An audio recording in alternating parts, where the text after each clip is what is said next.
For our group project, we did the eggplant. The eggplant is a versatile and very interesting vegetable that is used in a lot of toppings, sides dishes, and just cooked as itself as the main course of a meal. Now, one of our group members, Miss Jessica Smith, sent me a couple different pictures and some information that was regarding the different colors of eggplant. For example, a white eggplant, as seen on screen, is a very young and very immature eggplant. It is the initial stage of whenever it first starts to bulb. Some people like picking it then for the different flavor and the different texture. It's entirely up to them. A purple eggplant is the more common because it is right at that ripe stage. It's the perfect flavor, density, and ability to cut. It is very versatile to use and eat. An orange eggplant is very specific. It is a Turkish version of the eggplant. It is profoundly sweet. You can see it a lot with certain caramels. So you turn it into a syrup or a honey and it kind of just oozes and makes a creamy substance that is a good topping on some desserts. Now, if you see a long and green eggplant, that is going to be very silky and creamy. That again is another versatile eggplant to use.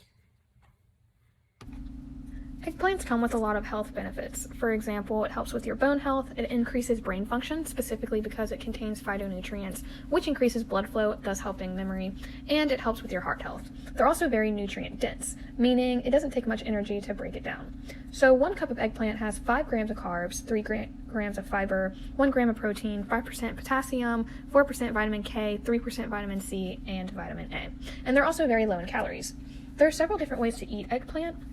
For example, you could have fried eggplant chips, eggplant parmesan, eggplant pizza bites, and you could grill, saute, or bake them.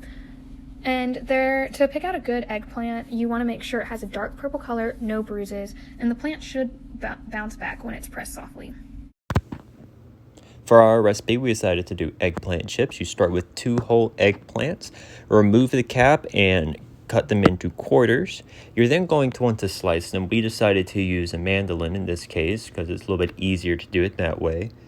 The trick with this is you want to get the thickness of the chips right. In our case, they were a little bit thin, but that's okay. So we put them all on a plate and put them in 2 baking pans that were lined with parchment paper.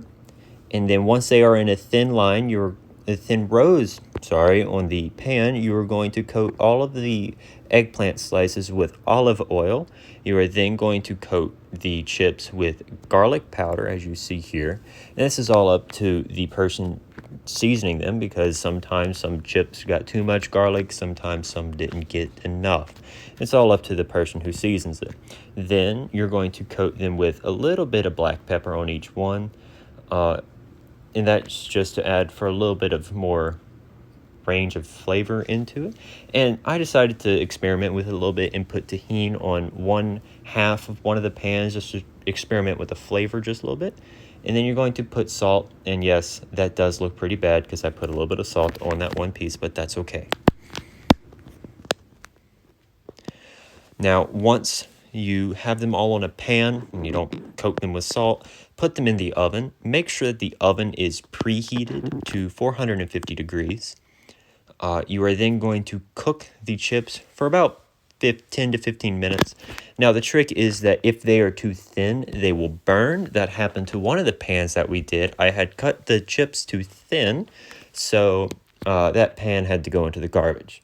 But in this case, the others are fine. So you take them out of the oven, flip them all over, coat them on the opposite side with more olive oil. I'm using a different bottle this time so I don't make a mess as much. And once you do that, you re-season them with light garlic powder, a little bit of black pepper. Put them back in the oven. And in my case, if they are super thin, you're still going to want to keep the temperature at like 450 degrees. But you're going to want to sit and watch it. I think we set the timer for like 6 to 7 minutes, and I sat literally right there in front of the oven watching the chips cook to make sure that they didn't start burning. The trick is that you want there to be enough thickness on the chips to where they don't burn into like little wafers. Now, once they're done, some may be a little bit soggy, some may be perfectly fine, and some may be a little overdone. That's the hard part with doing chips in the oven.